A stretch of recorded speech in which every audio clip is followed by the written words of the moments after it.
c'est parti. Du coup, aujourd'hui, ça va être un cours juste avant la fin de l'année. Il nous reste 2 cours à faire. Donc, on va parler aujourd'hui de Noé, de l'arche de Noé, et le prochain, pour clôturer notre année de cours, ce sera sur les 6 jours, les jours de la création. Donc, aujourd'hui, on part sur les réalités spirituelles de l'arche de Noé. On peut très bien trouver dans ce récit une belle histoire assez romanesque. On va faire un petit bateau très joli, les animaux qui sont dedans, une girafe, un éléphant, voilà. Mais ce récit nous cache des secrets spirituels de première importance. Et pourquoi de première importance? Pour la simple et bonne raison déjà que le Seigneur Jésus nous a dit que à la fin des temps, il en sera comme du temps de Noé. Donc, on a des choses à découvrir, on doit comprendre la réalité spirituelle de ce qui s'est passé dans cet événement-là. Et on doit y chercher non seulement dans le texte original, mais aussi demander au Seigneur de nous révéler quelle était sa pensée à ce moment-là. Et vous allez voir que là aussi, il y a un lien très particulier avec le sacrifice de Jésus, avec ce qu'il a accompli non seulement sur la croix, mais sur la terre. Et il y a une résonance d'éternité. Alors, on va déjà commencer par ce fameux verset qui nous dit « Mais Noé trouva grâce aux yeux de l'Éternel ». Alors, c'est très intéressant parce que là, il y a un jeu de mots dans l'hébreu. Je vais vous mettre le texte en hébreu. Et donc, vous voyez que Noar, ici, c'est Noar. C'est un nun et un chet. Et ici, vous avez exactement le même mot. Alors ça, c'est un nun final, on en a déjà parlé, le nun sophite. Mais regardez, c'est une parfaite symétrie. Noar, chen. Et donc, c'est Noar trouva grâce aux yeux de l'Éternel. Et c'est très intéressant. Pourquoi? Parce que même dans cette façon d'être écrite, cette expression nous révèle un secret que Dieu a caché dedans. Et très intéressant. Noar veut dire repos. Ensuite, reine veut dire grâce. Et au milieu de ces deux termes, vous avez matzah. Alors c'est intéressant parce que matzah, ça veut dire le verbe trouver, avec un aleph à la fin. Et vous verrez tout à l'heure que ce même mot, c'est également le fameux pain sans levain que l'on trouve sur ce qu'on appelle le seder de Pessah, c'est-à-dire pendant le repas de Pâques. Le pain sans levain, c'est la matzah. Au pluriel, c'est les matzot. Et vous allez voir que c'est important. Donc, on va décortiquer un petit peu, ce mot matzah. À chaque fois que vous faites une exégèse juive, ou du moins comme les rabbins, on peut très bien trouver que chaque lettre correspond à une vérité, à une réalité. Alors, on va essayer de la déterminer. Donc là, nous avons un mème. Le mème nous parle du Mashiach, donc le Messie, et Meler. Et Meler, c'est roi. On peut dire le roi Messie. Le Tzadé, ici, c'est une lettre quand vous parlez à des rabbins ou que vous parlez à un juif qui connaît l'exégèse, il va vous dire, ah bah ça c'est la lettre du juste. Pourquoi? Parce qu'elle correspond à Joseph, c'est le tzaddik. Donc le tzadé va nous parler du tzaddik Yosef, du juste Joseph. Pourquoi Joseph? On l'a déjà dit sur d'autres cours, mais Joseph n'a pas cédé à la tentation d'aller avec la femme de Potiphar. Donc, il est considéré comme étant le juste par excellence dans le judaïsme. Donc, vous avez le Mashiach ben David, le roi David, Meler, et vous avez le Mashiach ben Yosef, le juste, le tzaddik. Et ces deux messies, j'ai envie de dire, sont trouvés unis en Aleph, c'est-à-dire en Dieu. Moralité, entre le repos et la grâce, nous avons le Mashiach ben David et le Mashiach ben Yosef, unis à Dieu. Les trois ensemble forment le mot trouver. Et l'Éternel aime que l'homme le cherche. Et je me laisse trouver par celui qui me cherche, dit l'Éternel. Et c'est exactement ce que l'on trouve là. Vous voulez trouver le repos? Il faut passer par la grâce. Pour trouver la grâce de Dieu en passant par son repos, eh bien, vous avez les deux Messies et l'Éternel. Donc, on a la dimension messianique, on a la dimension du Père, et maintenant, où se trouve l'Esprit? On va le trouver justement dans l'action de se nourrir de cette fameuse matzah de Pessah, du pain, quand Jésus disait « Venez, celui qui mange mon corps, qui boit mon sang, est digne du royaume de Dieu. » Et donc voilà le texte qui nous parle du mois de Pessah. En ce premier mois, le 14e jour du mois, aura lieu pour vous la Pâque, fête célébrée 7 jours, pendant lesquels on mangera des... Alors là, on a traduit par des azim, pardon. Et là, c'est le mot matzot. Pourquoi c'est un pluriel? Mais regardez, vous avez le même, vous avez le tzadé, pardon. Et là, c'est un vav mater lectionis. Mais normalement, la matzah s'écrit avec un he, donc la lettre e. Voilà, au singulier, le pain azim s'écrit de cette manière-là. Vous voyez que le aleph est remplacé par un he, et le he est toujours la lettre de l'esprit. Donc, qu'est-ce qui se passe quand nous nourrissons du Christ, quand nous laissons cette réalité du Messie, des deux Messies en Dieu, pour rentrer dans le repos par la grâce de Dieu? Eh bien, c'est l'œuvre du Saint-Esprit. La Pâque est la manifestation concrète de ce que le Mashiach a accompli. Cette œuvre est manifestée en nous par l'Esprit Saint. Tout est parfaitement accompli en Jésus-Christ et s'accomplit en nous par l'action du Saint-Esprit dans nos vies.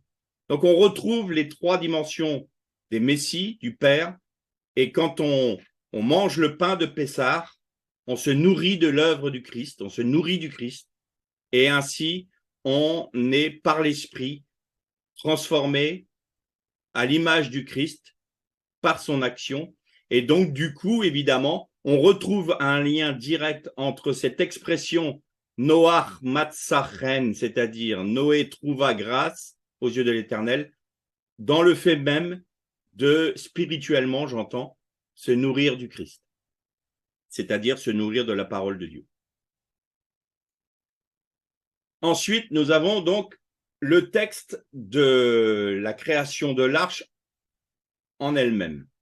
Donc, fais-toi une arche de bois de copher. Tu distribueras cette arche en cellules et tu l'enduiras en dedans et en dehors de poids. Donc, c'est oui, on peut dire du bitume, si vous voulez. Et là, vous notez, il y a une chose intéressante. Et il y a un lien entre l'arche de Noach et l'arche d'alliance. Pourquoi? Parce que déjà, l'arche d'alliance contenait la Torah, les tables de la loi.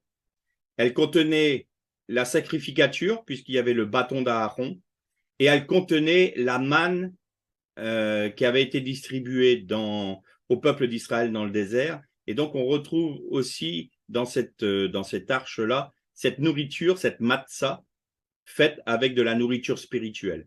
Et l'arche d'alliance était couverte d'or dedans et dehors, nous dit le texte.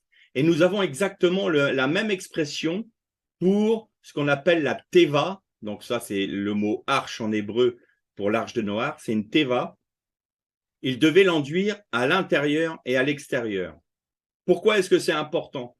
Parce que vivre la réalité du Christ, qui est typifiée dans le tabernacle par l'arche d'alliance, où, vous allez le voir tout à l'heure, le fait d'entrer dans l'arche, c'est bien plus profond que de se protéger simplement de l'eau du déluge. Il y a une réalité spirituelle plus profonde. Eh bien, va transformer non seulement l'extérieur, votre extérieur, vous allez revêtir un jour votre corps de gloire, mais va vous transformer de l'intérieur aussi. C'est-à-dire que le bois de copher va être couvert, va être couvert par du bitume, va être couvert, ça capère. Le mot kaper a donné, kaporet a donné Yom Kippour. Donc, quelque part, vous avez la grâce, Noah, Matzah, Chen, vous avez par la grâce de Dieu, vous trouvez le repos parce que la grâce de Dieu vous couvre non seulement de l'extérieur, mais elle se produit de l'intérieur, elle vous transforme intérieurement et ça se voit extérieurement. Donc c'est la raison pour laquelle on trouve la grâce de Dieu qui nous couvre et dedans et dehors. Et voici comment tu la feras. 300 coudées seront la longueur de l'arche, 50 coudées sa largeur, 30 coudées sa hauteur. Tu donneras du jour à l'arche. Alors là, les traductions sont un peu particulières, on va voir ça tout à l'heure. Que tu réduiras vers le haut.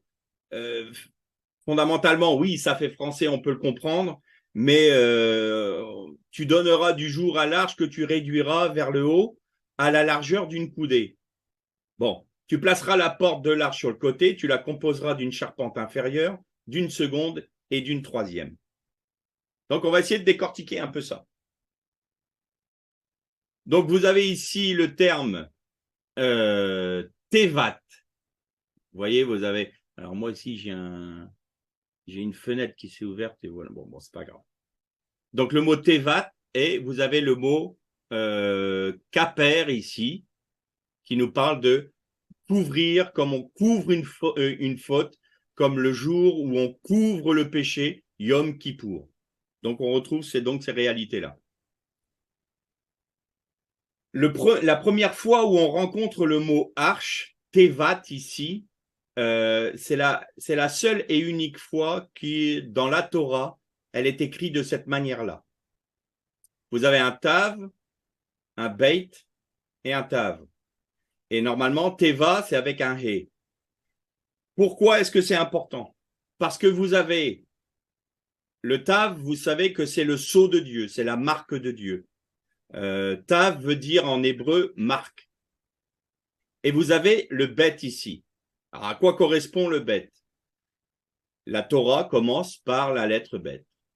Donc, quelque part, à l'intérieur de la teva, vous avez la Torah. La parole de Dieu est enfermée dans le mot tevat, c'est-à-dire arche, et ça, et cette Torah-là, elle est scellée par la marque de Dieu. Donc, Teva, c'est arche. Dieu met en place son plan de salut et de rédemption. Sa parole est entre la lettre Bet, donc deux et deux tav, qui sont la marque et le sceau de Dieu. C'est ce qu'on vient de dire. Donc là, vous avez donc la Torah qui est à l'intérieur de la Teva. Donc, Kaper, je ne le répète pas, c'est ce qu'on a vu tout à l'heure, qui vient de Kofer, vient de la racine Kaper, qui veut dire couvrir, donne Yom Kippour. Donc, voilà un peu, il a dû faire des cellules. Pourquoi est-ce que c'est important? On peut trouver étrange que Dieu lui demande de faire des cellules dans l'arche, surtout sur les 3 niveaux. Vous aviez 3 niveaux d'arche, de trois ponts, si vous voulez, et tout était séparé en cellules. On sait que l'homme, donc Noah et toute sa famille, étaient dans le pont supérieur. Celui du milieu, c'était pour les animaux. Et le pont inférieur, c'était pour la nourriture et les rebuts. Mais pourquoi est-ce qu'il fallait que cette arche soit en cellules? La génération de Noah était totalement pervertie. La Bible nous dit que les hommes, toute chair, avaient perverti sa voix. Ça veut dire quoi? Dans le texte hébraïque, il y a vraiment la notion d'un détournement de ce pourquoi ils ont été créés, notamment dans l'union entre l'homme et la femme, l'union entre une femelle et un mâle dans les animaux, mais même interespèces. Alors, quand on nous dit qu'il en sera comme du temps de Noah, eh bien, on trouve que là, l'homme et la femme ne sont plus forcément la valeur que l'on veut garder. Les animaux, nos chercheurs font des chimères en essayant de faire des croisements interespèces. on est en train de toucher au cœur même de la création de Dieu. Il y a un désordre complet dans la création et la résultante de cette perversion de toute chair, c'est que la violence était sur toute la terre.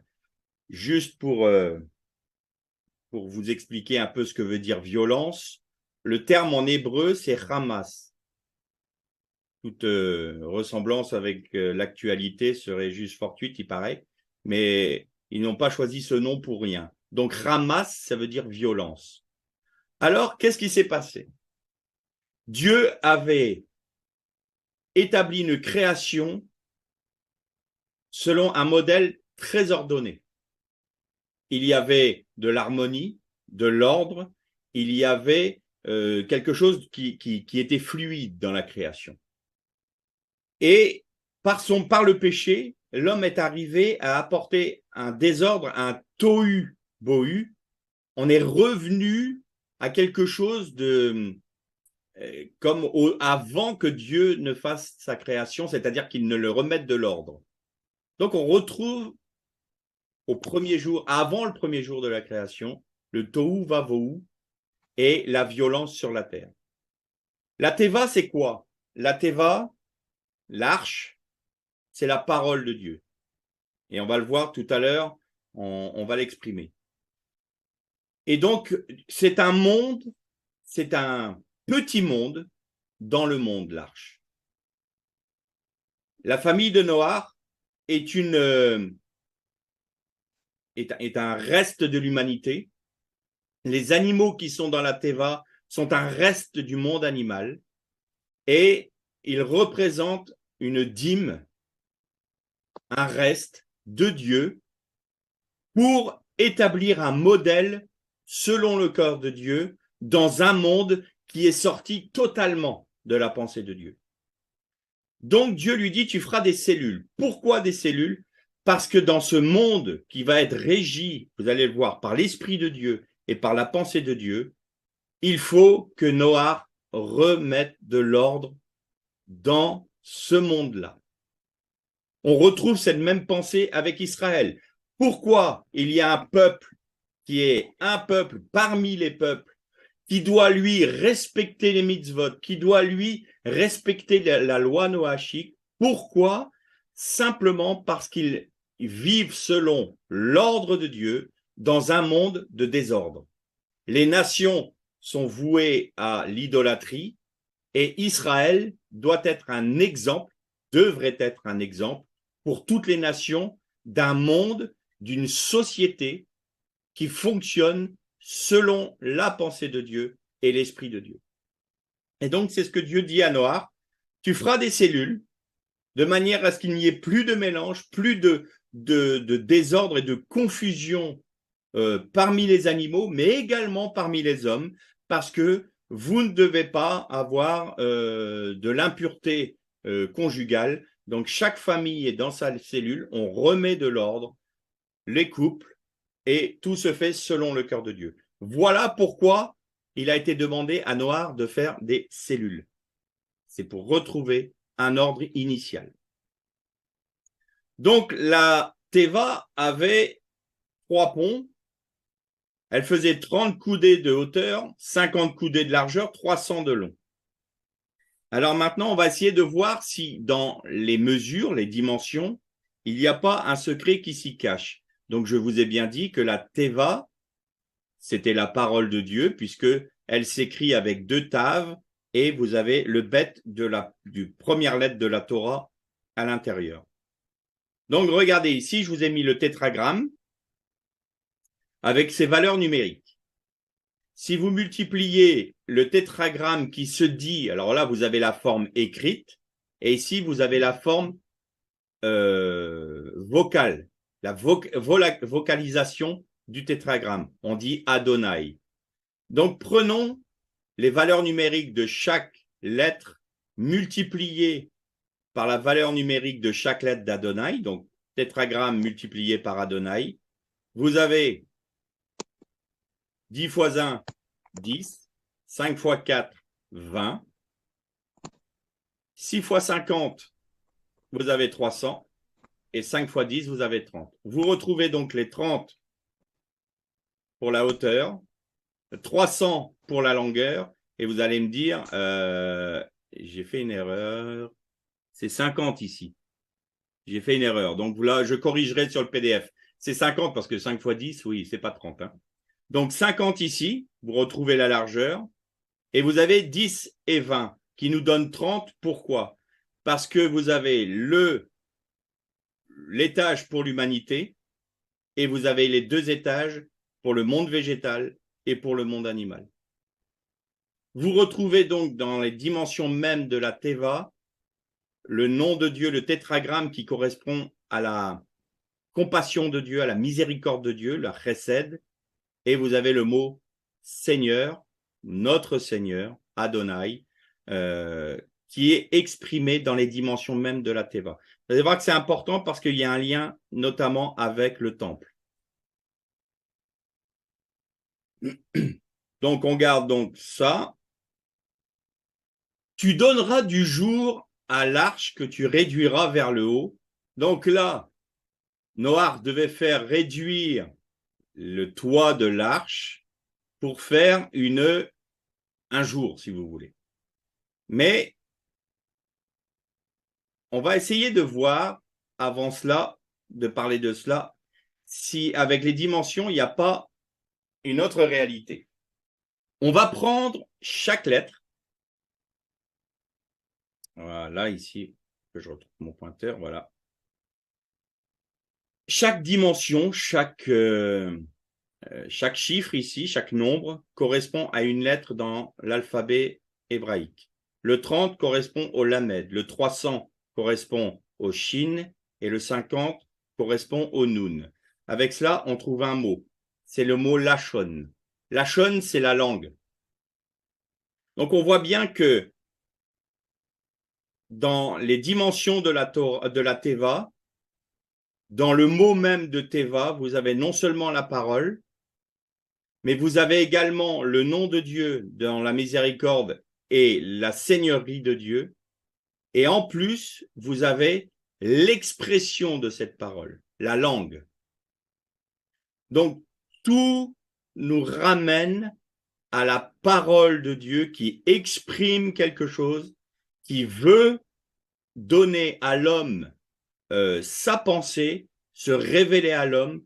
Et cela se passe dans la Teva parce que l'humanité entière a décidé de rejeter, de s'éloigner de Dieu et de créer un monde hors de la pensée de Dieu.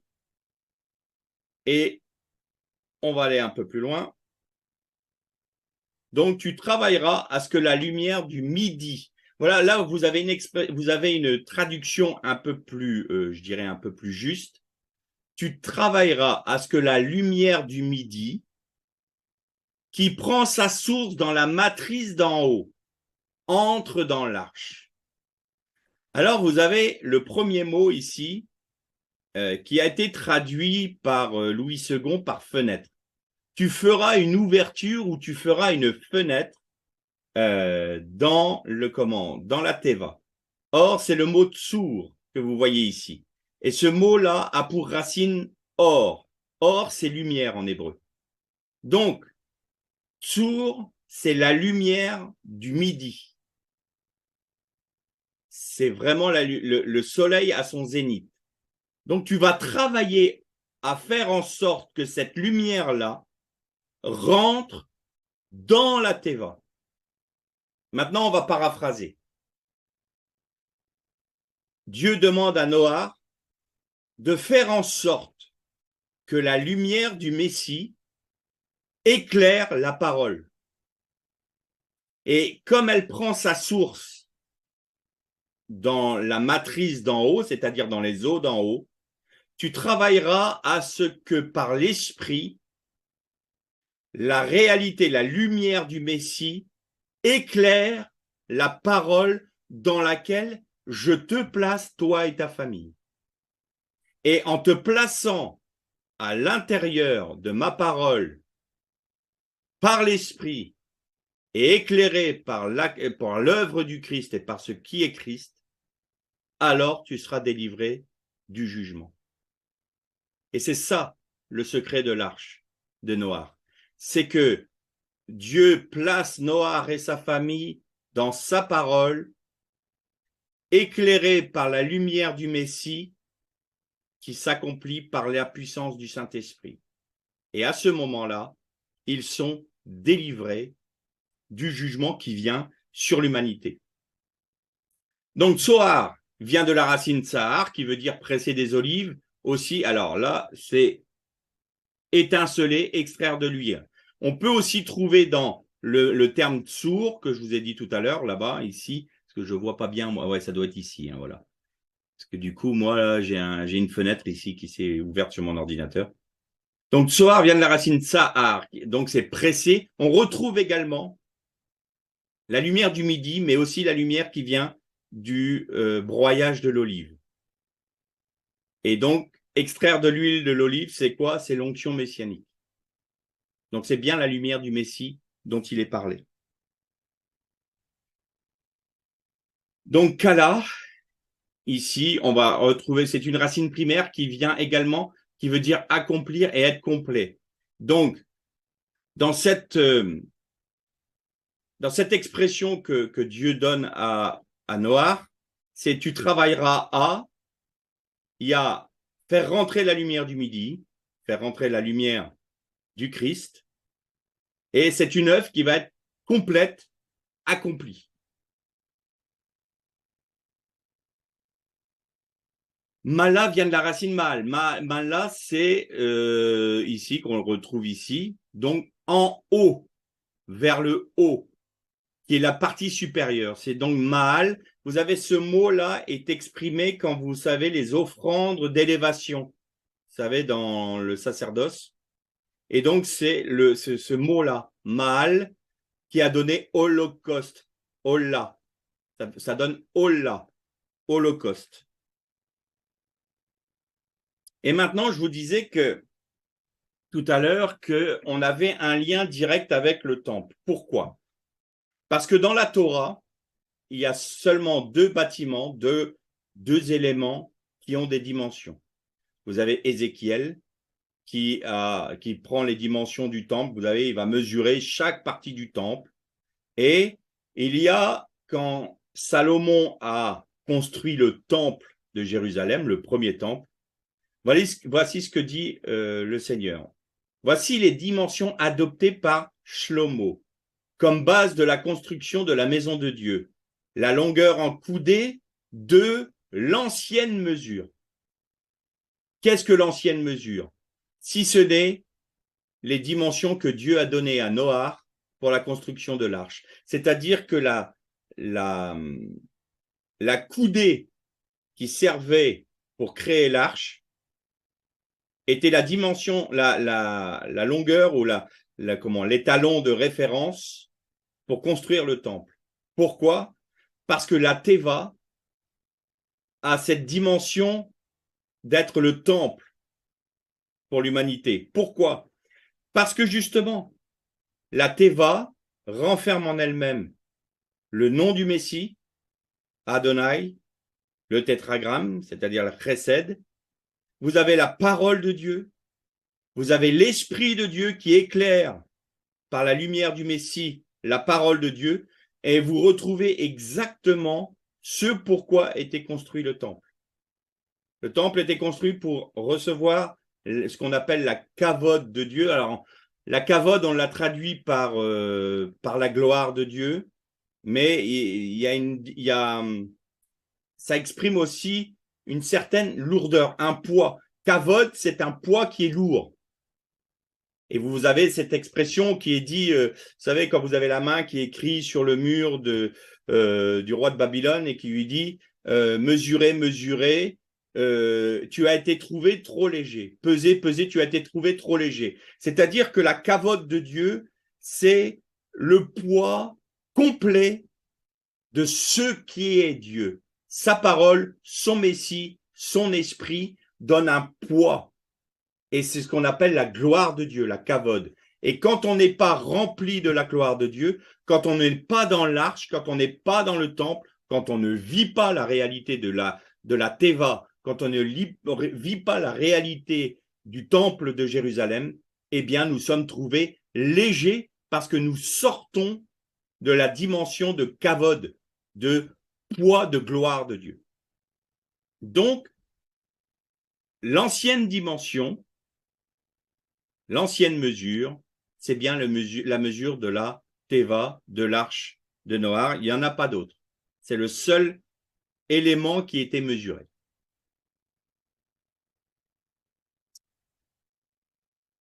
Alors Dieu se souvint de Noé et de tous les animaux et domestiques qui étaient avec lui dans l'arche. Dieu fit passer un souffle sur la terre et les eaux se calmèrent. Les sources de l'abîme et les cataractes célestes se refermèrent et la pluie ne s'échappa plus du ciel.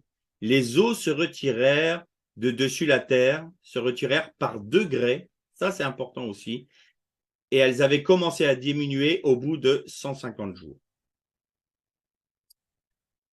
Alors, Vayisgor Elohim et Noach, Dieu se souvint du repos et de sa grâce.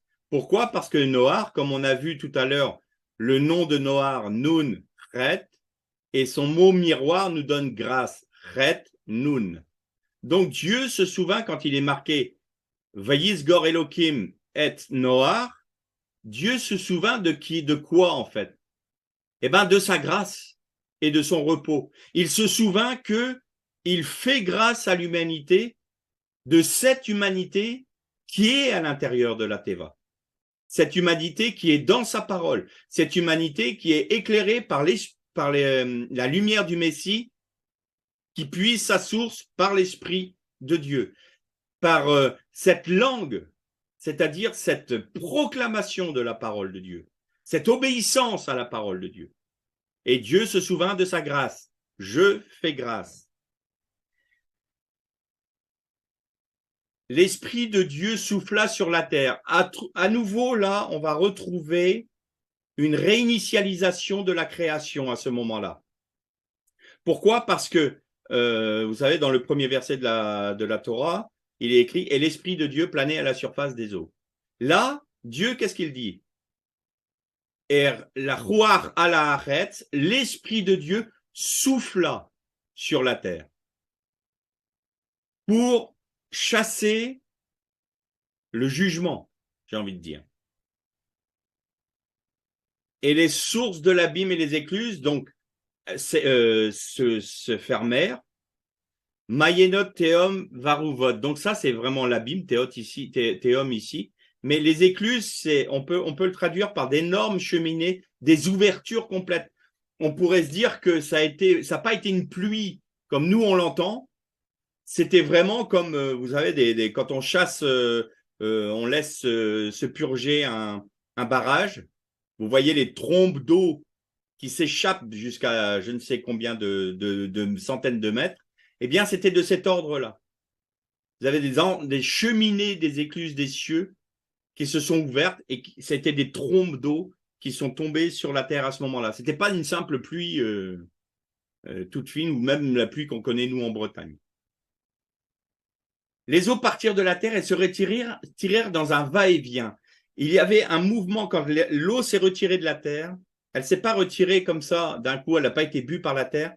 Il y a eu ce mouvement de va-et-vient comme pour un nettoyage. Il fallait que le déluge accomplisse pleinement son œuvre. Il fallait que le déluge purifie totalement toute la terre et qu'il la fasse sortir de la malédiction. Et donc les eaux partirent de la terre, mais pas en un coup, pas en s'évaporant comme ça, mais dans un va-et-vient, un flux et un reflux. C'est exactement ce que nous dit le texte.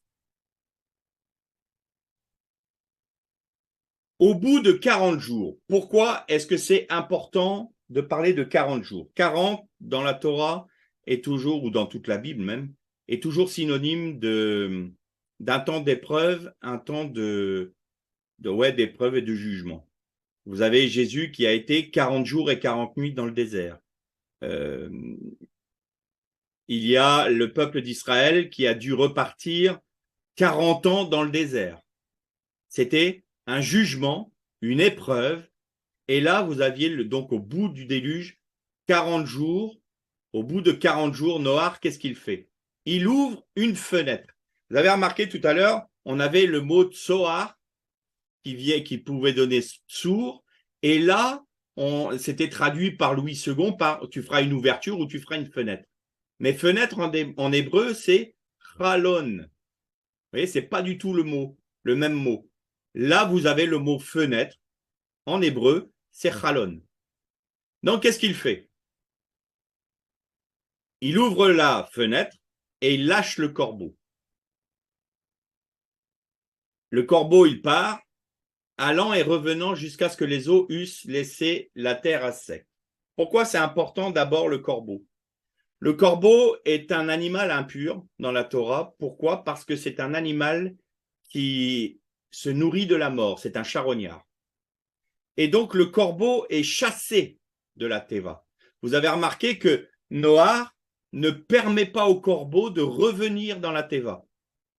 Donc, Noach non seulement fait en sorte que la parole soit proclamée, soit vécue, il laisse la lumière du Messie éclairer cette parole, mais en plus de cela, il ne permet pas à l'impureté, à ce qui se nourrit de la mort, de demeurer dans la Teva.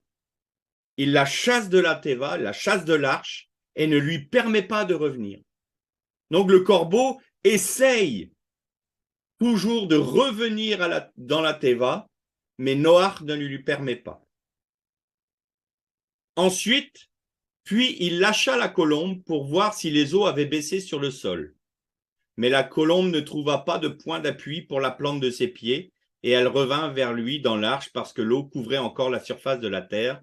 Il étendit la main, la prit et la fit entrer auprès de lui dans l'arche. Premier lâcher donc la Yona. Yona, c'est colombe en hébreu. Et d'ailleurs, vous trouvez un prophète qui a ce même nom. Il y a une corrélation avec l'Esprit de Dieu. C'est Jonas. En hébreu, c'est Yona, Jonas. Et donc, c'est l'Esprit de Dieu qui va pour délivrer même un monde païen, un monde impie, que sont les habitants de Ninive. Bon, ça, c'est un autre thème.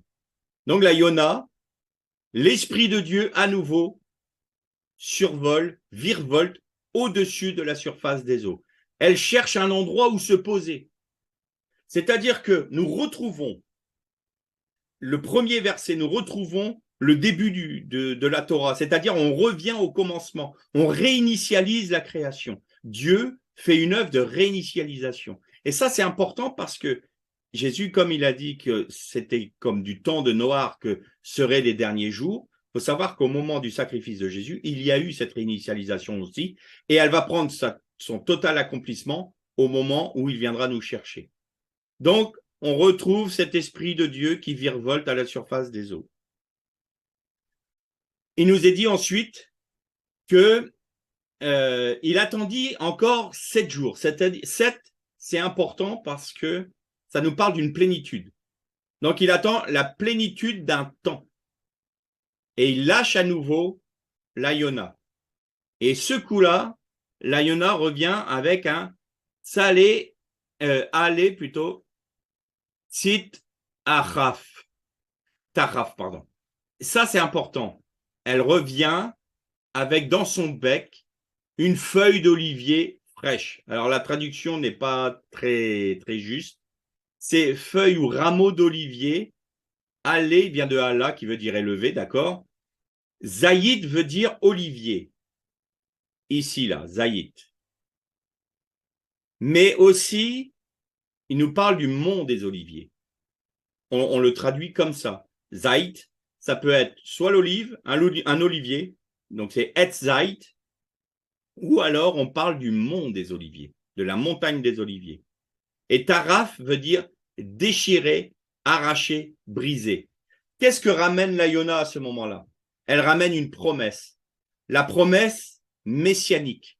La promesse un jour que le rejeton d'Israël, le rejeton de David, viendra, il sera déchiré, brisé, il sera arraché de son peuple. On a vu la dernière fois dans les alliances que le Christ était la circoncision du peuple d'Israël.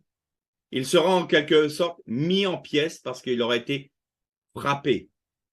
Et au niveau du mont des Oliviers, on en a parlé la dernière fois, tout maintenant nous montre que le sacrifice de Jésus s'est fait sur le mont des Oliviers. Donc là, la Yona vient pour une promesse, la promesse du Messie.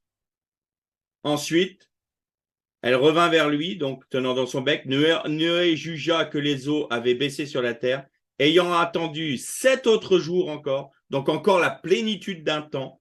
Il fit partir la colombe qui ne revint pas auprès de lui. Et vous savez que la Torah ne s'inscrit pas dans une dimension temporelle, c'est dans le domaine de l'éternité. Et je suis pleinement convaincu que la Yona a trouvé un lieu où se poser, et c'était sur le Messie le jour de son baptême. C'est une conviction personnelle. Maintenant, on n'est pas obligé de me suivre dans ce domaine, mais j'en suis certain. Regardez maintenant la relation avec Yeshua.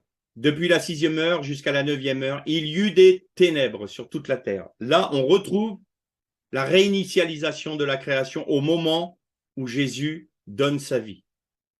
Et vers la 9e heure, Jésus s'écria d'une voix forte, Elai, Elai, lama sabachthani, c'est-à-dire mon Dieu, pourquoi m'as-tu abandonné? Quelques-uns de ceux qui étaient là, l'ayant entendu dire, il appelle Élie. Et aussitôt, l'un d'eux courut prendre une éponge, il la remplit de vinaigre, et l'ayant fixée sur un roseau, on sait que c'est de l'hysope, il lui donna à boire. Mais les autres disaient, laisse, voyons si Élie viendra le sauver. Jésus poussa de nouveau un grand cri et rendit l'esprit. Et voici, le voile du temple se déchira en deux, depuis le haut jusqu'en bas. La terre trembla, les rochers se fendirent et les sépulcres s'ouvrirent. Et plusieurs corps des saints qui étaient morts ressuscitèrent, étant sortis des sépulcres. Après la résurrection de Jésus, ils entrèrent dans la ville sainte et apparurent en grand jour un grand nombre de personnes. Et là, vous allez voir qu'on va avoir un lien avec une prophétie de Jérémie, mais on retrouve cette réinitialisation. Pourquoi? Parce qu'au moment où il y a eu le déluge, il y a eu des ténèbres sur toute la terre, parce que pendant 40 jours, il n'y a pas eu de lumière sur toute la terre, parce que c'était tellement cataclysmique que même le soleil ne paraissait plus dans le ciel. Donc il y avait les ténèbres, l'eau, on revient à une réinitialisation de la création, et nous retrouvons la même dimension dans le sacrifice de Jésus. Donc là, vous avez un texte de Jérémie. Alors, je ne vais pas tout le lire parce que l'heure tourne. Vous allez voir que creux du rocher. Vous voyez que tu prends la ceinture que tu as achetée, qui couvre tes reins, mais mets-toi en route pour gagner. Alors là, l'Euphrate, ce n'est pas une bonne traduction. L'Euphrate se trouve en Mésopotamie, bien entendu, et ça s'écrit de la même manière que Phrate, c'est le terme Prat ici.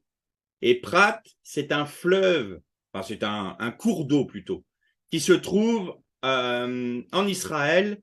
Et si vous regardez sur une carte, il existe toujours ce cours d'eau-là, une carte de Jéricho. Au sud de Jéricho, vous avez le cours d'eau qui s'appelle le Prat. Donc c'est là que Jérémie allait, puisque c'est dans le désert de Juda. Et Jérémie était dans le désert de Juda. Donc, il n'est pas parti à Babylone pour aller mettre une ceinture et revenu dans le désert de Juda pour attendre quelques jours.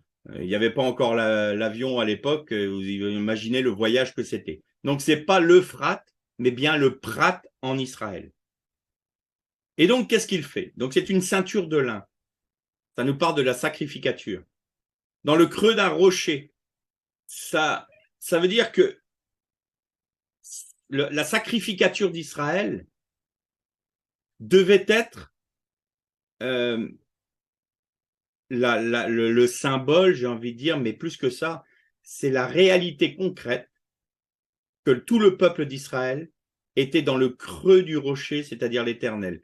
Vous avez un texte qui nous dit que l'Éternel plaça Moshe dans le creux du rocher, et il mit sa main sur Moshe pour qu'ils puissent voir sa gloire, qu'ils puissent le voir de dos. Et c'est exactement ce terme-là. Je te protège dans le creux du rocher. Et qu'est-ce que vous voyez au moment de la mort de Jésus? Des rochers qui s'ouvrent. Pourquoi? Parce que la sacrificature d'Israël, qui correspond au lin, est corrompue. Je me rendis près du prat, je creusai et retirai la ceinture de l'endroit où je l'avais enfouie. Or, voici, la ceinture était détériorée et ne pouvait plus servir à rien. Donc, vous voyez que là, la sacrificature selon Aaron, selon l'ordre lévitique, ne pouvait pas accomplir quelque chose de pérenne. Même en étant dans le creux du rocher, même en étant dans le creux de la Torah, même en étant à l'intérieur de la Teva, de l'arche, eh bien, cette sacrificature-là ne pouvait pas faire une œuvre d'éternité. Seul en Yeshua, cela a pu se faire. Et c'est ce que nous dit Jérémie à ce moment-là. Et nous trouvons donc cette réalité en Jésus, à travers notamment sa tunique qui n'a pas été déchirée, et le grand prêtre Caïphe qui lui déchire son vêtement de grand prêtre, faisant un acte prophétique à ce moment-là. Il déchire la sacrificature selon l'ordre d'Aaron, selon l'ordre lévitique, pour la transmettre à un ordre sacrificiel plus grand encore, celui de Melchisédek, c'est-à-dire celui de Jésus. Tu leur adresseras cette parole. Chaque outre est fait pour être rempli de vin. Ils te répondront, mais ne savons-nous pas parfaitement que chaque outre est faite pour être remplie de vin? Pourquoi ce texte est important? Eh bien là, ça nous parle des noces de Cana. Jésus est venu chercher une épouse. Elle était où l'épouse? Dans le message, dans le passage, pardon, il n'y a pas d'épouse. On trouve l'intendant, on trouve les serviteurs, on trouve les juifs, on trouve les disciples, on trouve Yeshua, on trouve sa mère, on trouve l'époux, mais on ne trouve pas l'épouse. Et donc là, il dit, mais vous devez avoir le vin de la réjouissance. On sait très bien qu'on doit avoir le vin de la réjouissance, mais ils ne l'ont pas. Ils ne l'ont pas eu. Et tu leur répliqueras, voici ce que dit l'Éternel, tous les habitants de ce pays, ainsi que les rois issus de David, qui siègent sur son trône, et les prêtres et les prophètes, et tous les habitants de Jérusalem, je vais les remplir d'ivresse. Alors non pas de l'ivresse de la joie du vin de réjouissance, mais le vin de la colère de Dieu. C'est le jugement qui arrive. Le texte se poursuit. Rendez hommage à l'Éternel, votre Dieu, avant que la nuit arrive. Qu'est-ce que ça nous parle? Avant que les ténèbres ne tombent sur vous, au moment où mon Messie va être retranché d'Israël, rendez hommage à l'Éternel. Reconnaissez mon Messie.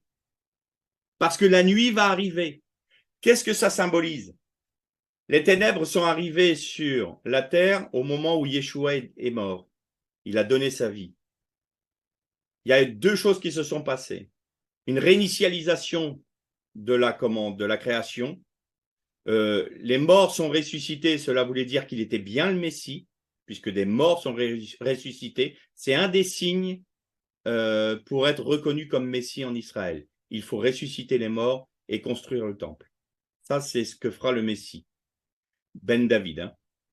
Et donc, les morts sont ressuscités. Et là, ils auraient dû comprendre qu'il se passait quelque chose. D'autant plus que le voile qui leur cachait le Saint des Saints a été déchiré. Tout s'accomplissait en Jésus-Christ. Alors là, Jérémie leur dit, rendez hommage à l'Éternel, votre Dieu, avant que la nuit arrive. Pour Israël, c'était quoi la nuit? Ben, ça a été les 2000 ans d'exil. Parce que là, vous n'allez pas reconnaître le Messie, mais il va y avoir des conséquences. Vous allez être dans les nations pendant 2000 ans. C'est le plus grand exil qu'ait jamais connu Israël. C'est vraiment le temps de Jacob, le jour de l'Éternel pour Jacob, un jour de jugement, un jour où il va amener son peuple au désert pour parler à son cœur. Et l'Éternel leur dit, mais rendez hommage, faites-le, parce que la nuit arrive, alors que vous aspirez à la clarté et qu'il aura transformé en ombre mortelle, converti en obscurité profonde. Chaque fois que vous parlez à des Juifs de la diaspora, ils vous disent que c'est un temps de profondes ténèbres sur Israël. Parce que c'est la réalité. Vous savez que la seule chose qui a pu faire en sorte que Israël demeure en tant que nation, c'est simplement la Torah. Ils n'avaient plus de terre, ils n'avaient plus de peuple, ils étaient dispersés dans toutes les nations. Le seul point qui faisait d'eux une nation, c'est qu'ils avaient en commun la Torah, rien d'autre.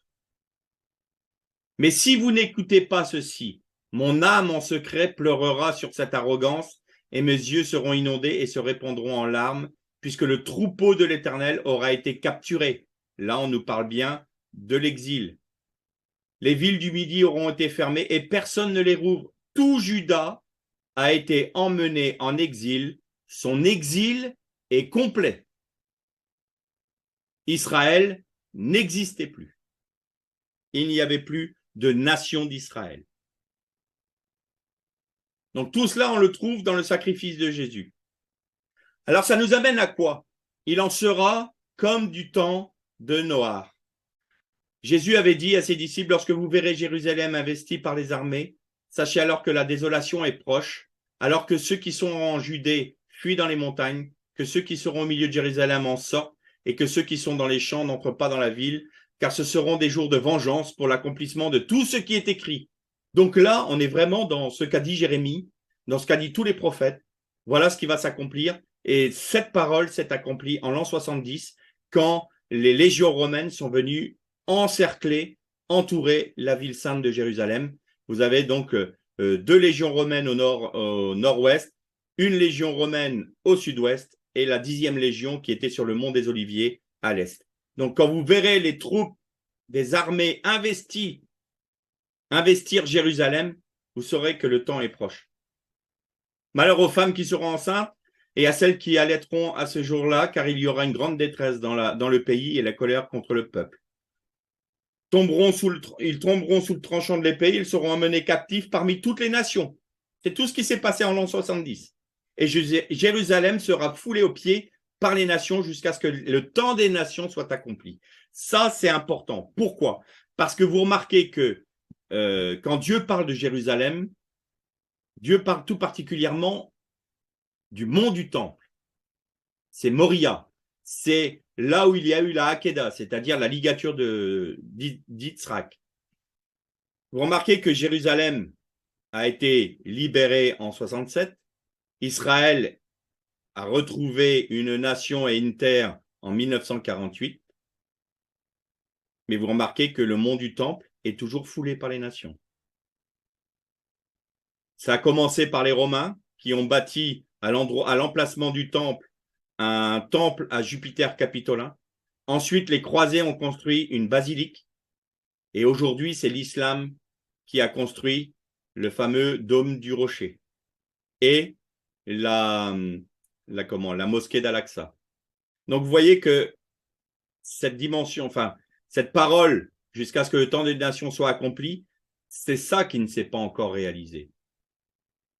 Quand le mont du temple sera rendu aux Juifs, on saura que le temps de la grâce de Dieu s'arrête pour l'humanité, que le temps des nations est accompli. Et c'est pour ça que nous sommes dans la même dimension que la Teva, donc l'arche de Noah, parce qu'au jour où la patience de Dieu s'est arrêtée, Dieu lui-même ferma la porte de l'arche. Regardez. Non, c'est pas encore là, c'est la diapo suivante. Donc, Jésus, aujourd'hui, on dit toujours que vous voyez les signes de la fin des temps s'accomplir, les signes du retour de Jésus. Or, c'est pas ce que nous dit le texte. Le texte ne nous parle pas des signes, mais du signe unique. C'est un singulier. Jésus dit à ses disciples, vous verrez une nation s'élever contre une autre nation, un royaume contre un royaume, il y aura en divers lieux des famines et des tremblements de terre. Tout cela ne sera que le commencement des douleurs. Alors on vous livrera au tourment, on vous fera mourir et vous serez haïs de toutes les nations à cause de mon nom. C'est exactement ce qui s'est passé pendant ces fameux 2000 ans d'exil du peuple d'Israël. Et encore aujourd'hui, quand les membres des nations peuvent tuer des juifs, ils le font sans trop de problèmes. Même en France, on peut défenestrer une pauvre dame parce qu'elle est juive. La circonstance atténuante, c'est qu'on est drogué. Quand vous êtes drogué en voiture, c'est circonstance aggravante. Allez comprendre. Bref, je passe là-dessus. Donc, c'est pas les signes. Jésus a dit, c'est pas ça qui va faire en sorte que vous allez reconnaître que mon royaume vient. C'est quand vous verrez l'abomination de la désolation dont a parlé le prophète Daniel, établie en lieu saint. Qu'est-ce que ça a été? Eh bien, une chose très simple. La 10e légion, qui était sur le mont des Oliviers, a été la première à avoir planté son emblème sur le lieu du Saint des Saints. Et cet emblème, c'est l'emblème d'une nation idolâtre. Et pire que ça, cet emblème était un sanglier. Le sanglier était l'emblème de la légion, de la 10e légion. Et ça nous rappelle quoi? Eh bien, ça nous rappelle ce qu'a fait Antiochus Épiphane en 152 avant Jésus-Christ, quand il a fait sacrifier des porcs dans le temple et qu'il a fait ériger une statue en or de Zeus à son effigie. C'est à ce moment-là que le culte du temple a été arrêté. Et là, vous voyez une nation idolâtre, Rome, qui vient planter l'abomination de la désolation. Le terme abomination en hébreu, c'est shikutz. Shikutz veut dire littéralement un excrément. C'est quelque chose d'impur. Donc, quand vous verrez l'impureté qui va symboliser la désolation du temple, le temple a été rasé. Et regardez, maintenant, il y a un excrément idolâtre qui a été édifié, érigé sur l'emplacement où devait résider la cavote de Dieu.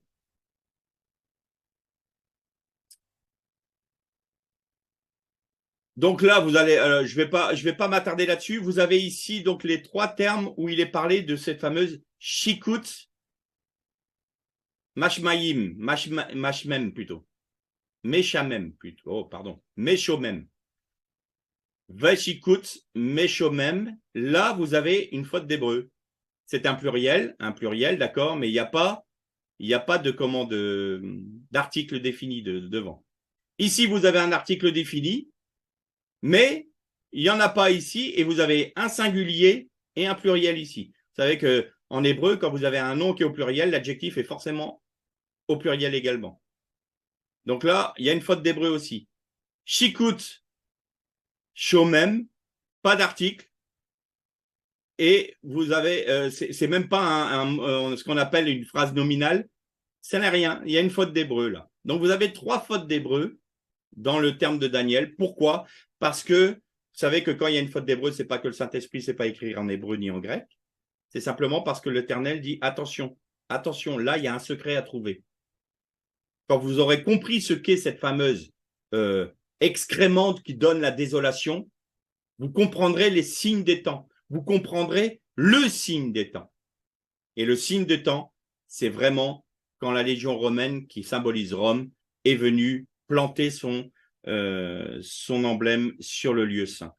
Et d'ailleurs, Jésus dit à ses disciples, quand vous verrez cela, que le lecteur fasse attention, parce que justement, cette parole se réalise.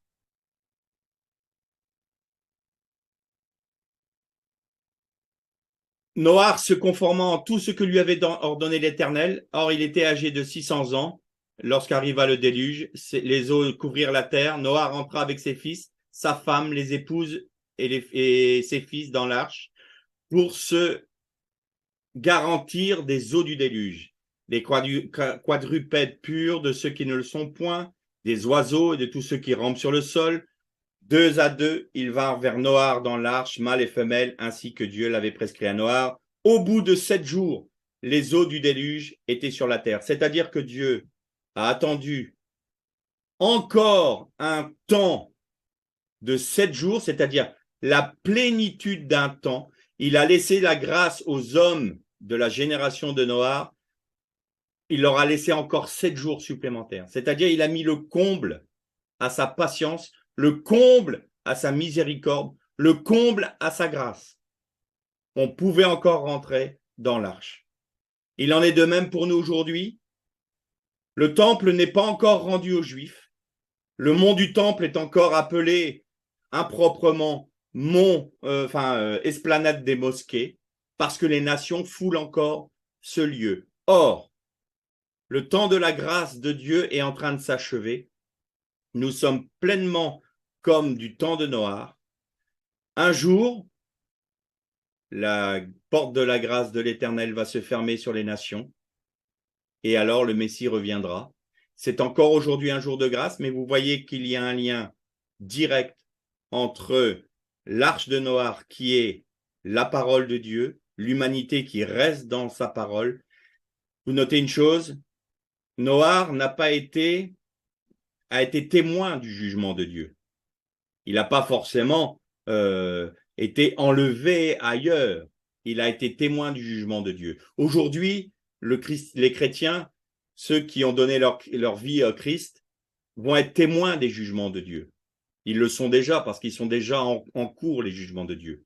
Mais à partir du moment où nous demeurons dans sa parole, où nous proclamons sa parole, où nous laissons le Saint-Esprit éclairer sa parole pour nous révéler la lumière du Messie, alors nous sommes à l'abri du jugement pour se garantir des eaux du déluge.